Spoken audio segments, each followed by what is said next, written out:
here, I have a question. Hey, shut up. Who here likes food? Okay, who here loves food? My partner in crime, my sister from another mister, Miss Carrie Brown.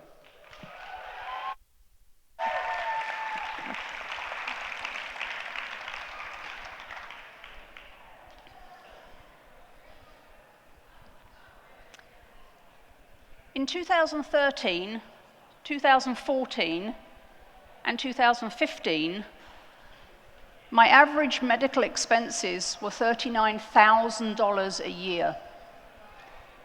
In 2016, my total medical expenses for the whole year were $1,001. And today, we're going on that $38,000 journey. Now, I realize that if you saw pastry chef in the title of my talk and were hoping for a cooking demo and ice cream samples, this is probably disappointing news, and I'm sorry about that. I've always struggled with depression. I don't remember a time when it didn't cloud every aspect of my life. It was just my normal, so I didn't recognize it for what it was. It was all I'd ever known. But I grew up feeling broken, not good enough, and miserable. And according to those around me, it was all my fault. I just needed to sort myself out and start behaving.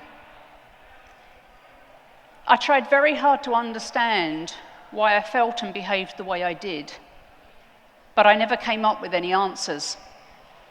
Life was up and down. Sometimes were better than others, but there was always an undercurrent of depression that I just could not get past, no matter what I did. From the age of 19, I spent countless hours over years in therapy, trying to figure it all out, trying to snap myself out of it, trying to stop myself from being such a total pain in the ass. To no avail. I learned to fake my way through life, putting on a game face when I needed, and hiding out alone with alcohol whenever I could. I eventually just accepted that I was broken and unfixable, and got through life as best I could.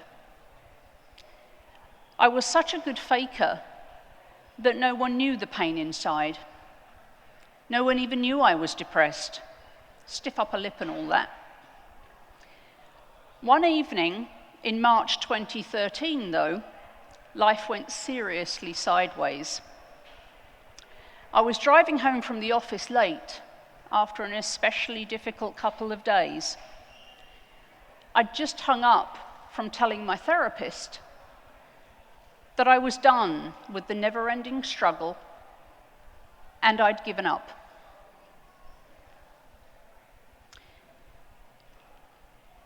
As I drove down the hill towards my house in the cul-de-sac, I saw a police SUV coming towards me, and I had a hunch.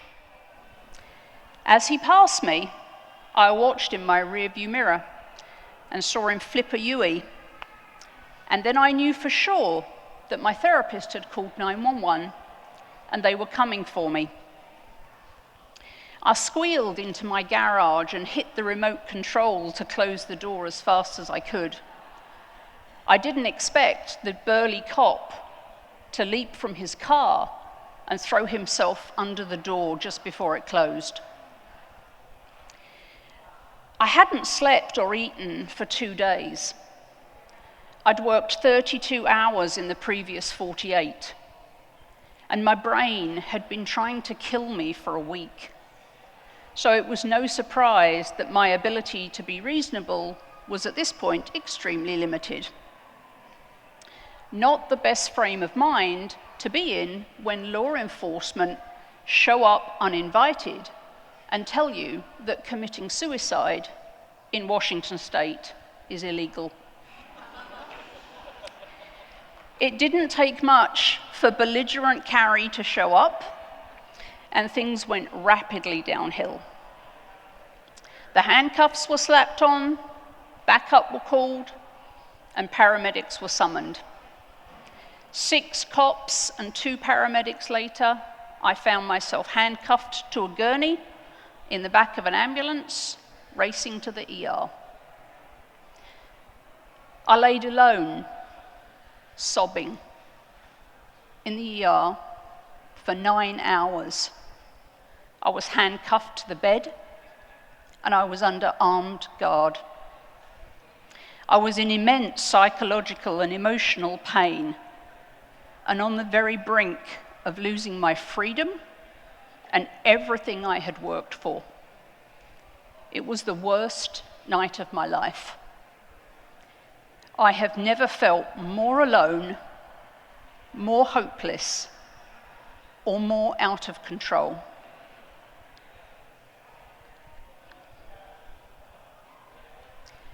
Now, intellectually, this episode should have been a huge wake-up call.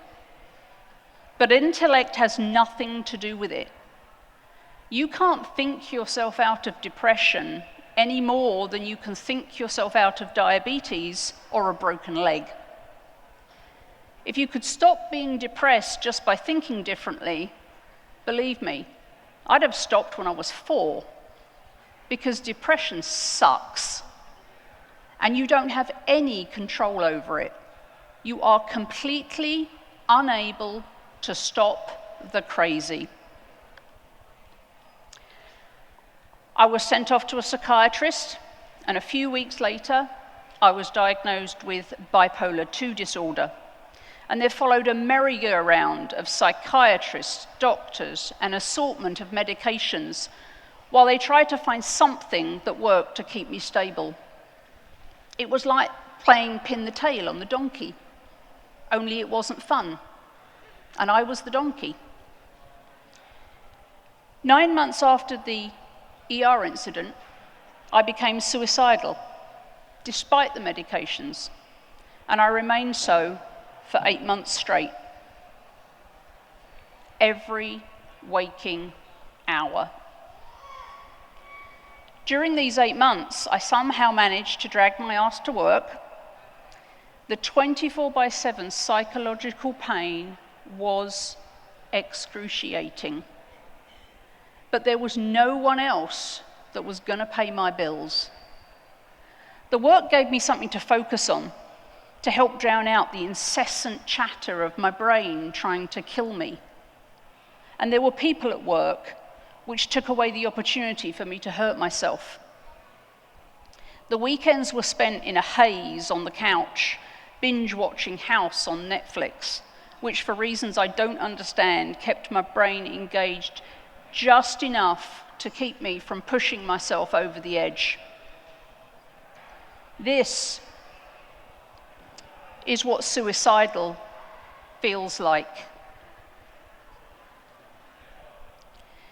You're in searing emotional and psychological pain, crushing pain that you can make no sense of because you have a great life.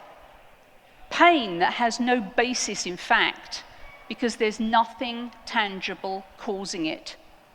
There's just crushing pain for no reason. It just is. And it's relentless. And you just want the unbearable pain to stop. And nothing helps. And you have no control over it. And you just want to die. Because it seems like that's the only thing that will make the excruciating pain stop. Every single minute is a mammoth struggle just to stay alive.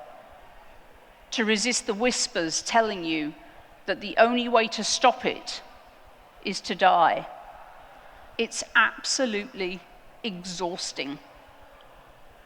Imagine being in a plane that crashes into the mid-Atlantic. You're still alive, but you're alone, bobbing in the water, surrounded by debris and dead bodies, thousands of miles from shore. Parts of you are throbbing with pain, and of course there's no food or water. You want to stay alive, so you start treading the water, despite the monumental effort it takes just to keep your head above the surface. Eventually, though, you lose your strength, and you realize it's completely hopeless. You don't want to die, but you just can't endure the pain and helplessness any longer, and there's nothing you can do about it. Or imagine yourself standing on top of a long, steep water slide, water gushing from behind you, and you know that at the bottom is a deep pool of water in which you will drown because you can't swim. But the water's coming from behind so fast that you can't step backward to safety. And suddenly, you slip, and you're rushing towards the pool at the bottom, faster and faster, unable to slow down or stop yourself because the water's too strong and the sides are too slippery, and there's nothing you can do. Even though you desperately don't want to go down into that pool and drown, you're powerless to stop it. Imagine spending every waking minute of every day wishing it was time to go to sleep so you'd get a few hours relief from the uncontrollable thoughts in your brain that you should be dead. I literally felt like I had lost my mind. My life was a swirling mass of hopelessness. Here's one example of what it was like when my brain was trying to kill me. I was out in a boat on a beautiful lake with some friends. We were having a delicious dinner in the middle of the lake. The summer sunlight was dancing on the water, and a warm breeze was gently rustling through my hair. But I wasn't able to feel any joy or emotion in this wonderful experience. I had to force myself to chat and eat, and was doing everything in my power to appear normal and happy because I didn't want to dampen my friends' joy. But all the while, my brain was whispering to me, "Go on!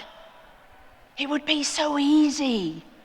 Just lean over the side, and it will all be over before they've even realized what's happening, and you'd be free. There'd be no more pain, no more struggle. The nightmare would be over. Go on, just lean over and drag your fingers in the water. It will feel so good. And then just lean a bit further and slip over the side and feel yourself floating to the bottom before all the pain just stops." After 8 months of this, I was put on lamotrigine. 3 days later, it was as if someone had turned the lights on in my life. For 6 months, I experienced joy. Yes! The hell was over! Except it wasn't, because I became suicidal again.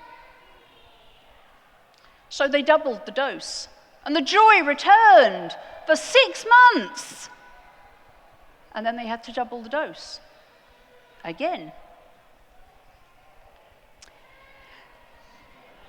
Oh.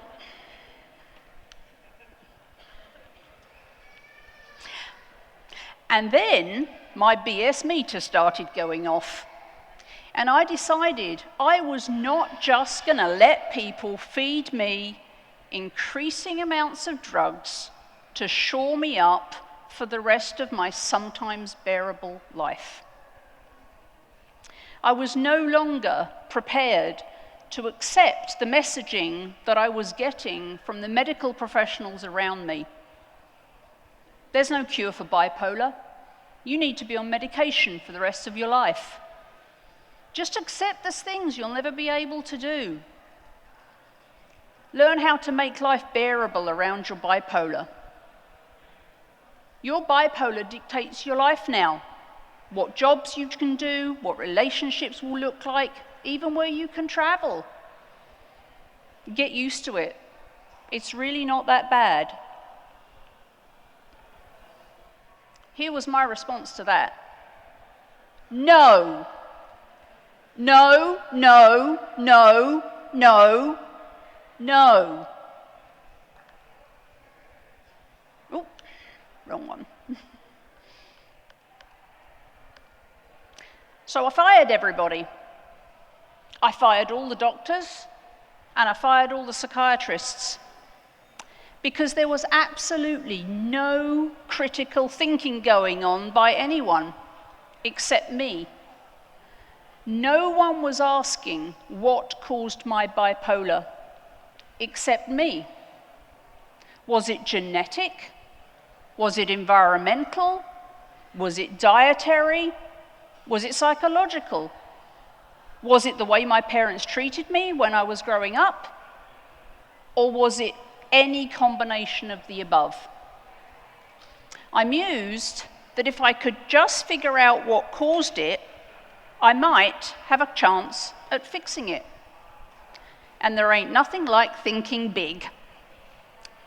I figured I'd start with genetics, mostly because I grew up with a manic depressive father, so it made sense to me that there might be a genetic connection. So I sent a vial of spit off, and 6 weeks later got a file containing my DNA report. And bingo. It was there in black and white. M, T, H, F, R. This is a genetic mutation that can cause all sorts of mayhem. One thing is a reduced ability to methylate. Why does this matter? Because our bodies cannot use B vitamins unless we methylate them first. And what do B vitamins do? One of the biggest functions that B vitamins have is neurotransmitter health. So I had had a severe lifelong deficiency of B vitamins, which blood tests corroborated. My neurotransmitters had never been able to function properly. I discovered that I have an intolerance to gluten, although I am not celiac, and that my serotonin and dopamine pathways were broken in about 40 different places. Serotonin and dopamine are responsible for mood balance. I also do not have the ability to clear toxins, such as gluten in my case, effectively. Add all those things up, and it was really no surprise that depression had plagued me for my whole life. And a breakdown in some form was pretty much bound to happen at some point. Bipolar, come on down. Armed with this info and a slew of food intolerance and blood test results, I engaged the help of Dr. Karen Ball to help me further interpret my DNA and figure out a plan for healing my many other ailments, which included psoriasis, migraines, constant ear infections, fatigue, IBS, and eczema. All the things that the medical professionals in my life had never been able to fix, and were things that I had battled, along with my depression, my whole life.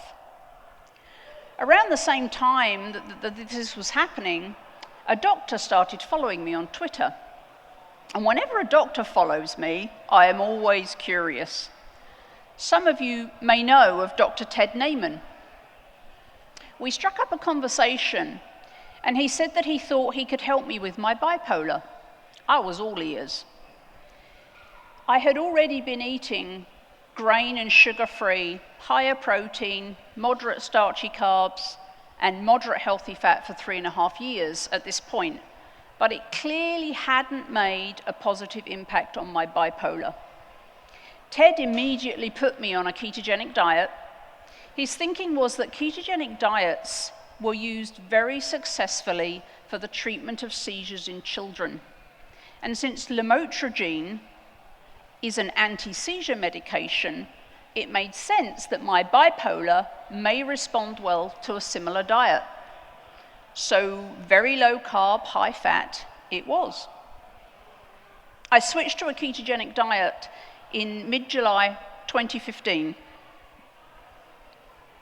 I started Dr. Bull's food elimination protocol and supplementation plan in 6 weeks later, on September 1st, 2015. 6 weeks after that, under Ted's watchful eye, I reduced my lamotrigine to 0 over the course of a week. That was almost 2 years ago. And I have had 0 symptoms of bipolar ever since.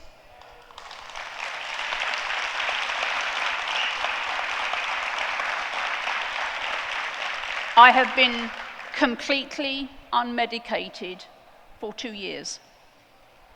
And boy howdy, have I tried to make myself depressed. Because I'm one of those people that I just wanted to make sure, and it was almost unbelievable to me. I mean, I couldn't believe it was true. So I tried to make myself depressed, and I couldn't, because my brain just does not work that way anymore. It just doesn't. After a lifetime of being labeled and judged for something I couldn't control, I had finally discovered that I wasn't crazy. It wasn't me. I wasn't to blame. And that changed everything. And all it took to save my life, as well as $38,000 a year on medications, psychiatrists, psychotherapists, and hospitalizations for migraines, was some supplements, a change in diet, and a case or two of Kerrygold butter. Or, as you like to say in America, butter. My life went from this to this. From black and white to full-on Technicolor.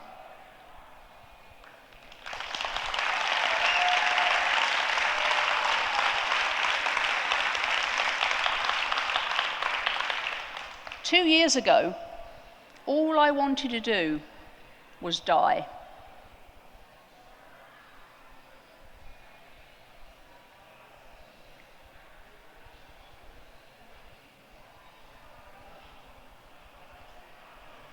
Now,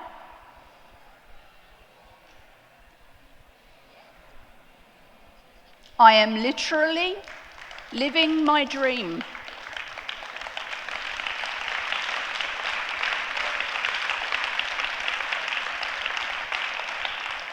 There's more. These feet have been all over.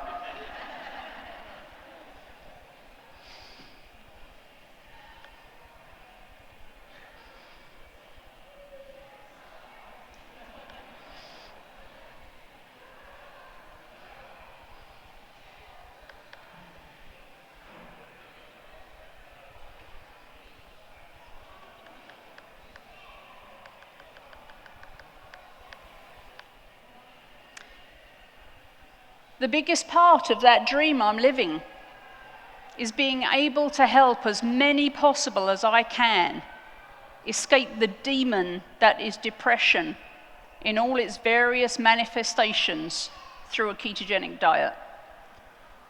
I apply my professional pastry chefing skills to creating easy and delicious keto food, because most people will not find it possible to stick to a ketogenic diet if the food is difficult or time-consuming to prepare, or if it tastes blah. So I work tirelessly now to prove that keto can taste better than the regular food you've eaten all your life, while at the same time healing a myriad of health issues and helping you on your path to wellness. Because it turns out that life doesn't have to suck. Mental health issues do not have to rule your life. There is hope. Depression is not your fault. You are not broken. And you can change your life into whatever you want it to be.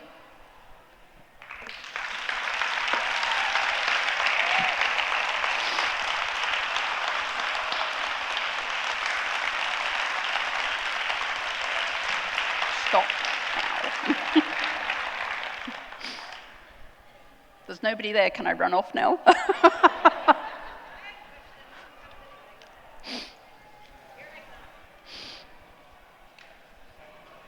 You are an extraordinary storyteller. Thank you for sharing your story with us.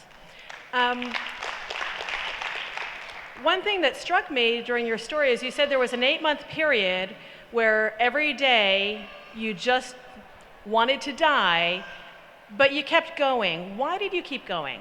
Why didn't you go home and just take care of it? I don't know.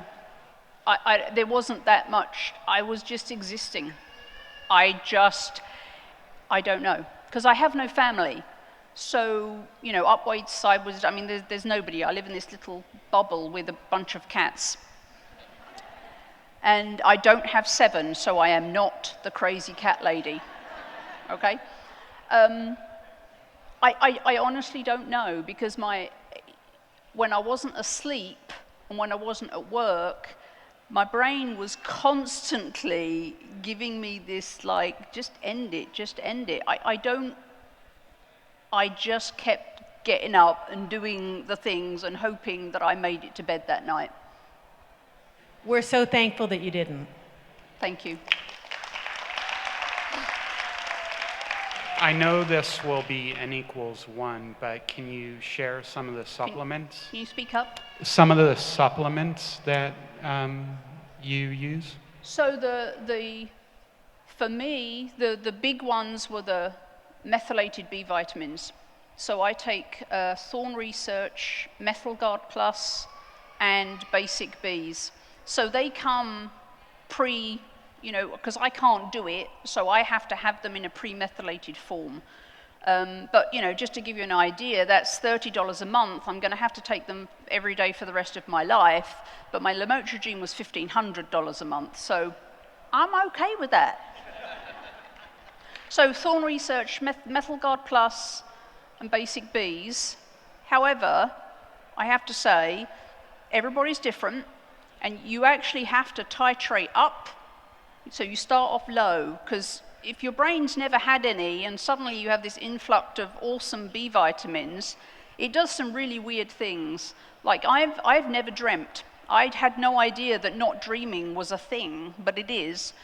And I spent my whole life never dreaming. And I took some methylated B vitamins, and it was like I would wake up in the morning and I would well, I've been doing all this stuff all night. I haven't been to sleep yet because my dreams were I mean, I was fighting wars and I was just doing all this stuff, and I woke up and I was like, man, I'm exhausted. But you have to titrate up. You can't, you know, and I would highly recommend you don't, if this feels, you know, like you relate to this, don't just go out and buy Bs. Do it with someone who understands it, because my dose would be different to your dose, and you have to titrate up, and then you kind of go a little bit too far, and then you go, ooh, that's not right, and then you go back down until you find your personal sweet spot. So I wouldn't encourage you to just go out and get some and start taking them without help. Good morning, Carrie. Hi. I'm a clinical social worker and psychotherapist, and I came to KetoCon believing that it might be my long-term mission to bring keto to my clients and patients, and now I know it is, so thank you. You're welcome.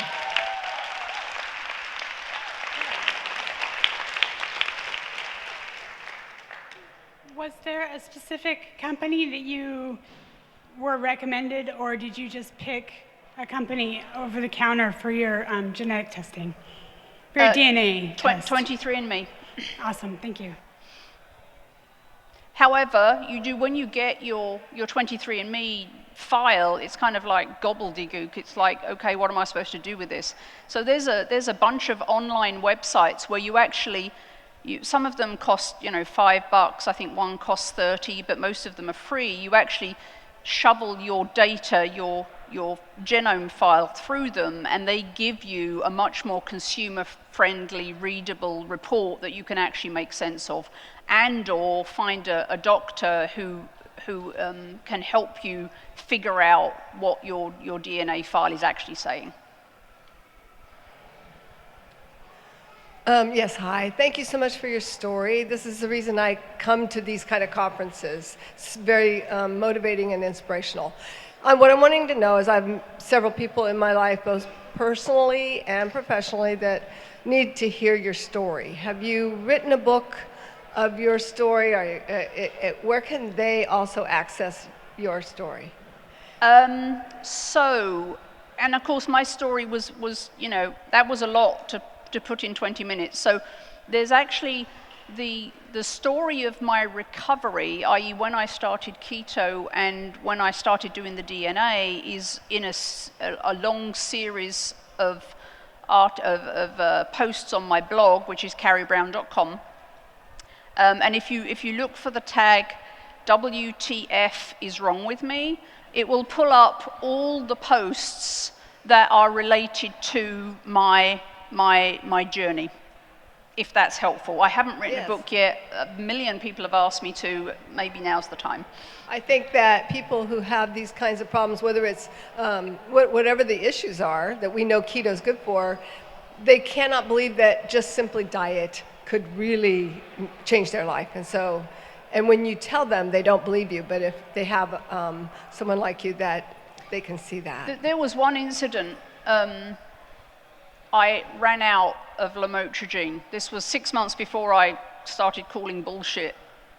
I inadvertently ran out, and I'm not a running out of anything type of person, so it was really odd. But Saturday morning, and I realized I didn't have enough to last me till Monday, and I also had no repeats left on my prescription, so I actually had to speak to my doctor. And so I went down to a half dose Saturday, Sunday. By Monday lunchtime, I was suicidal. So that was how fast my brain would go sideways when I wasn't on the lamotrigine. So for me, still, the week where Dr. Naiman said, okay, just come off the lamotrigine, and I was terrified because, of course, last time that happened, it was not good, and I nearly died. But he said to me, okay, we'll do it over a week. It is miraculous to me that in the last 2 years, I have had 0 symptoms of bipolar, and I'm completely unmedicated.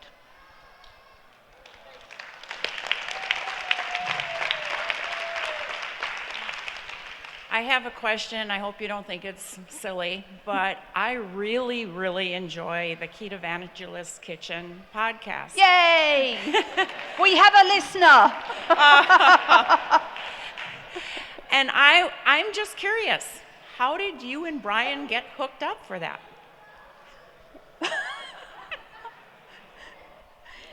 Brian sent me an email a year ago. Actually, it was. I'm going to have it tattooed somewhere because I never want to forget. July 22nd, 2016. I had a random email from some dude called Brian Williamson who said he was powered by ketones, and I have no idea how he found me or why in the world he thought I would be interesting. But he invited me to come on his podcast, the Ketovangelist podcast, and. Because you can tell my brain is, and so my mouth is going, yes, and my brain is going, shut up. And so anyway, I said yes, and he interviewed me on the Ketovangelist podcast, and we talked about ice cream, and then that was all good, and he got some feedback, and 2 weeks later he emailed me and said, hey, let's talk about some stuff, and I'm like, my brain's, no, yes! So, yes! And so he said, hey, how do you want to do a podcast, a thing, and da-da-da-da. And I'm like, yes, and my brain's, no, yes, no, yes, no. Anyway, the yes won, and here we are. Let's do a 5 to 10 minute segment at the end of the podcast that I'm already doing. And Carrie can't count time. So that 5 to 10 minute segment always was like an hour long. And after about 9 months of that, 9 months. I said, we might as well just do our own podcast. And she was like, finally. You're a fibber. I'm so glad you did. I love it. Thank you. All right, so. Am I done? Yes. Okay.